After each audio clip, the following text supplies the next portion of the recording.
bukele ekhaya egameni lika Jesu Kristu waseNazaretha nasekuseni umprofeti wakho umprofeti Ndwele Madimoni egameni lika Jesu Kristu ngithanda ungene kuseni sivuselane ngoba kumnatsi kakhulu ukuhlangana kwami nawe uhlala nawe kulelihlelo elikhulu kakhulu egameni lika Jesu Kristu sibuke kakhulu indzaba tenkolo indzaba telifla uNkulunkulu siqinisana labanye amadolo acekako egameni likaThemba sibuyise lithemba kibo egameni lika Jesu ngoba umsebenzi wami ukuthi ngibuyise lithemba emntwini uthemba ngibuyise mhlawumbe smile emntwini lothi smile emehlweni akhe mhlawumbe ushayiwe ngaloko ehlobo lokushaywa egameni lenkosi wami umsebenzi ukuthi ngimele ngukhulekele ngiphinde nguphe imavi uqinisa la khona ekhaya ngibukeli egameni lika Jesu Kristu waseNazaretha ngazi lapha ngifuna ukukhuluma nemuntu namhlanje lokhathatekile longenathemba egameni lenkosi ngithi ngabe usekhaya la uhleli khona yini lekhathathako empilweni yakho egameni lika Jesu Kristu ngithi namhla asuvuma ukukhathathwa dingo letingaphili kahle egameni lika Jesu Kristu asuvuma ukukhathathwa dingo letingaphili kahle egameni lika Jesu Kristu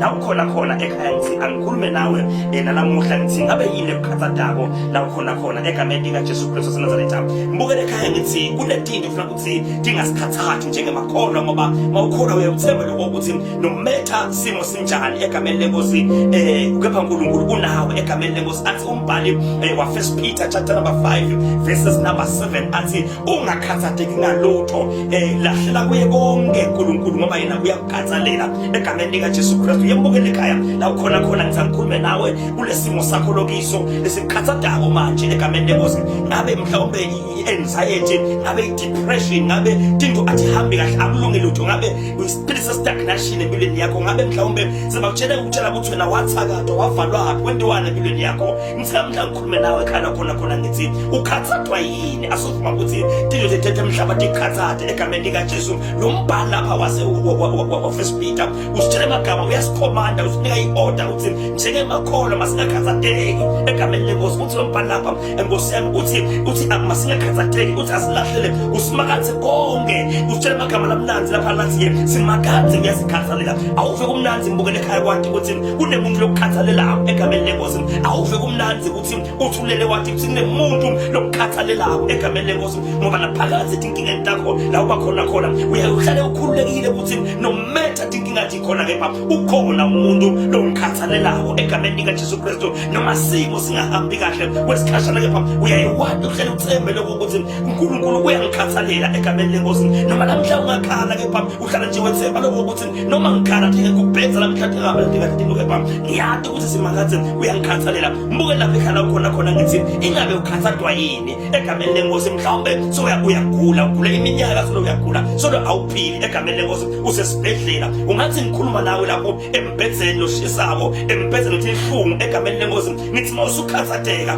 nkosi yami uzombhala lapha kepha masilahlele konke usimakathe ngoba yena uyasikhathalela la ukhona mbukele ekhaya ngithi thola imandla uphakame ekumadini uNkulunkulu ungavumi isitimo tikukhathathe egameni lenkosi nabanye lapha ekhaya sebayekene ukuthandaza bayekene kuyesondweni because tinkinga temhlaba tinkinga tempilo bakhathathekile egameni lenkosi ngithi la khona ekhaya asukhathatheka kepha lahlela konke uNkulunkulu ngoba yena uNkulunkulu uyakhathalela uyanjani manje enkosini ke manje uya through prayer egameni lenkosi ngoba umthandazo ngilesiqiya egameni lenkosi lesibhithatha ukuthi inqaba yasathane nemandla ekumnyama egameni lika Jesu Kristu asuvuma ukhathatheka ngetinto emhlaba egameni lika Jesu Kristu waseNazaretha la ukhona mbukele ekhaya nje ngiyawuqinisa amadola aceka wethi asuvuma ukuthi itimoti emhlaba tikukhathathe egameni lika Jesu Kristu waseNazaretha ngoba uNkulunkulu uyacabanga ngawe egameni lika Jesu Kristu Nkosi yami wathi umbhali lapha Nkosi yami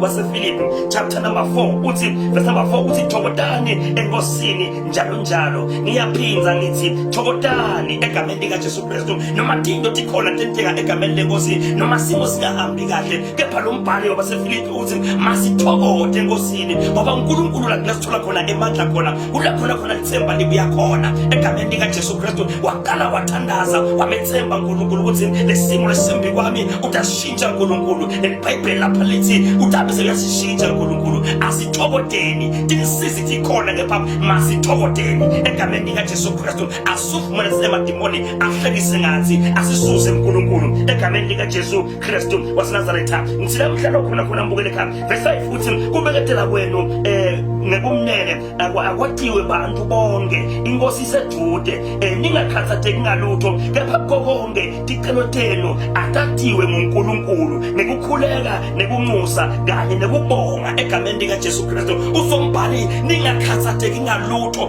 kepha ticelo tenu tonke matatiwe nguNkulunkulu. Kanjani-ke manje uthi ngemkhuleko egameni likaJesu Kristu. So inkinga isembi kwakho manje gcina emthandazo ngithandaze egameni likaJesu Kristu. Lalela mbukele khaya lento lekuwalishako manje le Nkosi yami yincane kunaNkulunkulu egameni likaJesu Kristu. Kepha tshela uNkulunkulu ngenkinga esembi kwakho ngemthandazo egameni likaJesu Kristu. Uzombhala lapha nikhuleke egameni likaJesu Kristu nangekunxusa agcine athi nangekubonga egameni lenkosi. Ungathi la ukhona khona mbukele khaya lesimo asihambi kahle ngiyabona egameni lenkosi. Kepha ngathi asowuvale nje ubonga emthandazweni uthi Nkosi ngiyabonga lokho ukuthi nasimo lesembi kwami usibeke ngoba ungethemba egameni likaJesu Kristu. Kulo muti lo wenze khona la khona tingahlangani kahle khona asawuvale uzothandaza nje egameni lenkosi ubonga uthi Nkosi ngiyabonga kungethemba ananomuti lo ngantsanzi egameni likaJesu Kristu. Nayi imfuza lekushaya onke lamalanga egameni lenkosi iyakhatsata ngiyabona kuna kumatima vela kuphileki phasi kwalesimo sakho. Kepha sowuvakale nje Nkosi yami egameni lenkosi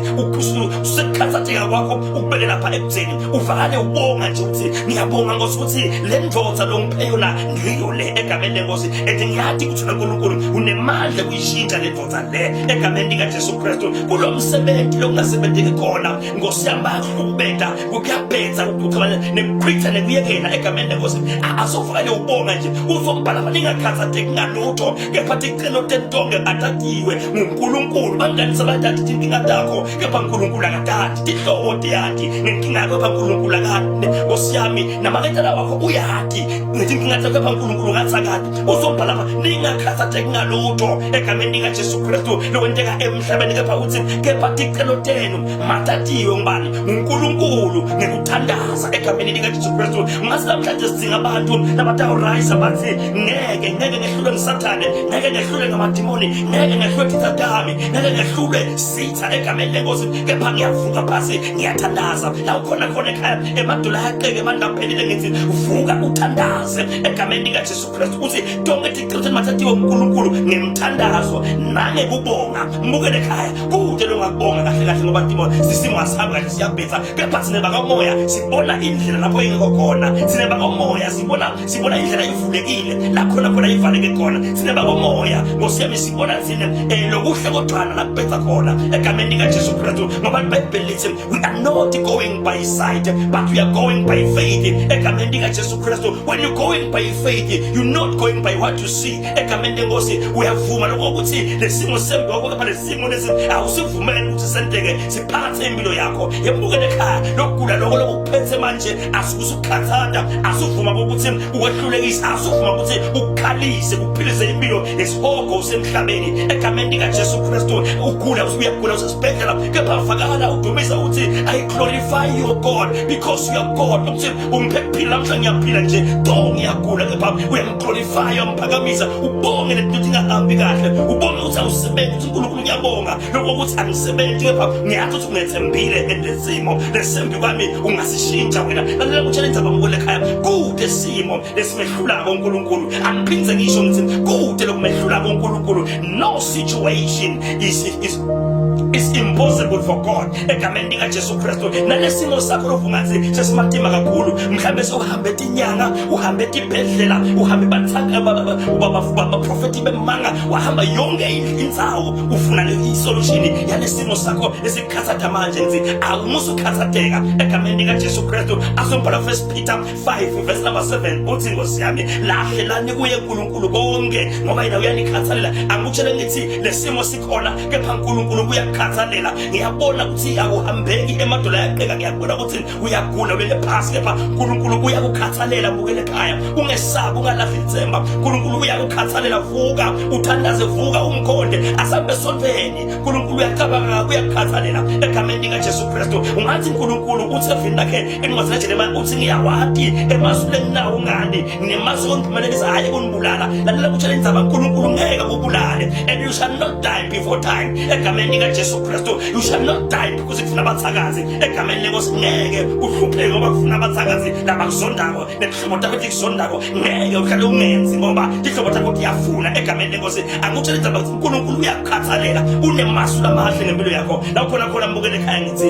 angikhuleke nawe usawuvuka uthole amandla lamasha ubuye ekumadini uNkulunkulu inkosi yamsayibusise nangibukele ekhaya uNkulunkulu lamandla ngiyamkhulekela nasekuseni egameni likaJesu Kristu umphe amandla umphe isibindi emadoda ayaqhika babemphakamise ayikwadini wena wendele buhle begama likaJesu Kristu waseNazaretha amen and amen mbukele ekhaya la khona umprofeti lo mfila amadimoni once again ngithi kuyindodo kakhulu ukuhlalisana nawe kulehlelo likhulu kangaka egameni lenkosi nithike phakama ekumadini uNkulunkulu utawufuna ukuhlanganyela kule spiritual life edit prophetic church siyakhonda njalo ngama Sundays egameni lenkosi kusula nga 10:30 ekuseni till late kanti ke futhi ke utawufuna ukubona umprofeti for i1 on 1 egameni lenkosi uba khona ngalesithathu ngemgcibelo kusula nga 11 ekuseni ke till late egameni lenkosi utawufuna umshadi incingo takhe uyamthola MTN 7635 7474 kanti ke uyamthola sazingopha 79490 la ukhona mbukele ekhaya ngithi angisho ukuthi kuyindodo lenkulu kuba nawe egameni lenkosi ubukele uhlelo kuna kangaka ngoba uNkulunkulu sesule angakubusisa aphe amandla egameni lenkosi uqhubeke ubethembe uqhubeke umkhonde